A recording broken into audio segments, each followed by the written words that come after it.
Hello, I am Jacques Torres from Jacques Torres Chocolates, downtown New York City. Today I'm going to show you how to use a spice grinder from Waring and how to do a vanilla sugar. And then after, I'm going to show you how to temper chocolate with an immersion blender from Waring, and then how to make a beautiful ganache and finish raspberry chocolates. This is a great recipe. Come with me, I'll show you that.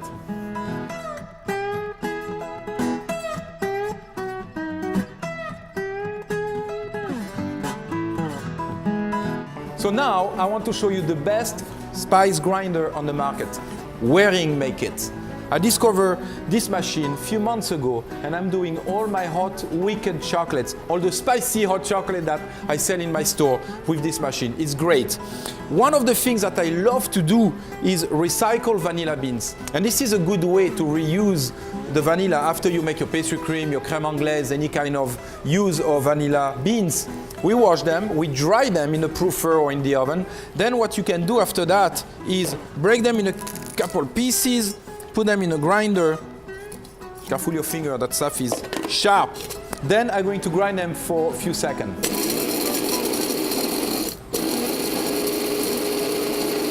Now already it's almost a powder. It goes very fast. That's what I love about it. When the vanilla is very thin, then you add the rest of the sugar. It's about 1 cup of sugar for 3 to 4 vanilla beans.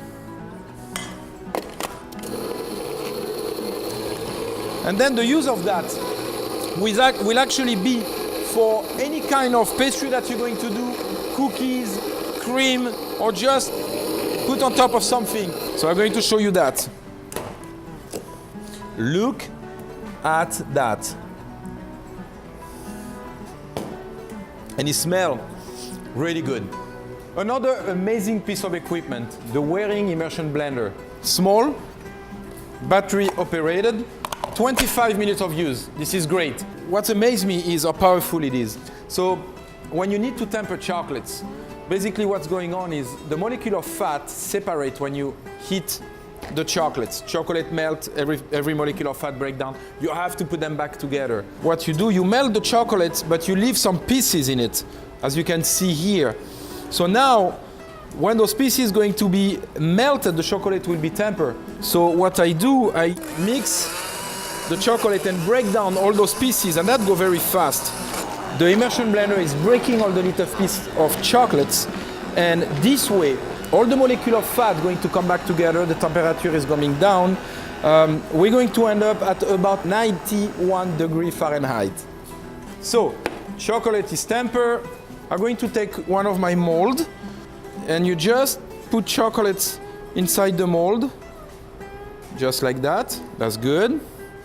Then with a spatula, we'll remove the excess, reverse the mold, and let the chocolates come out. So by doing that, you cover the wall of the mold with the chocolate. Now I'm going to put that on top of my wire rack. I need to put that in the fridge for a few minutes, and then we're going to start on the filling. So what I'm doing now, I'm boiling some cream and some fresh raspberry together, and I'm going to mix that to a nice puree, and then I'm going to add chocolates, sugar, and butter to it.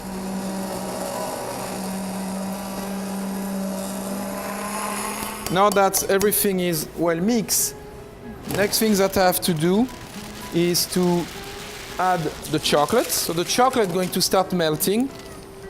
So wait until the chocolate starts melting before you blend everything. I'm also going to add a little bit of corn syrup and a little bit of invert sugar. If you don't have invert sugar, you can always use honey. So now I'm going to blend all that, and then I will add butter after. This is good, I get a nice creamy ganache now. And the last things I want to do is add some fresh butter.